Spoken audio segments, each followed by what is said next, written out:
Hello mga KMG Reels. Ang init talaga ng panahon sa Saudi Arabia. Tutustado na ako. So, andito tayo ngayon sa King Khalid International Airport sa Saudi Arabia, sa Riyadh. Hatid natin si Ninang na magbabakasyon ng Pilipinas.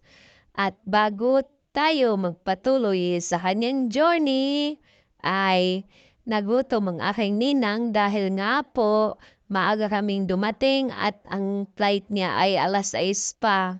Pero pinaaga na namin kaysa naman sa mahuli.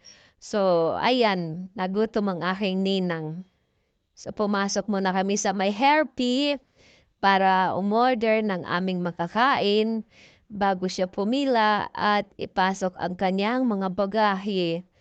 So, medyo nag-enjoy naman ako sa paghatid kahit na hindi naman siguro halata na parang mas ako yung excited ng umuwi, 'di ba?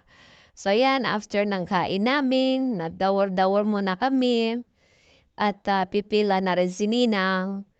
Pagkatapos niyang pumila, ay tumagal-tagal muna kami diyan sa airport kasi na-miss ko rin yung airport na yan. 6 years o magsi-7 years ko na rin hindi napuntahan yan. So, after ning pumila, hayan, ginawa ko lang naman na playground ng yung King Khalid International Airport.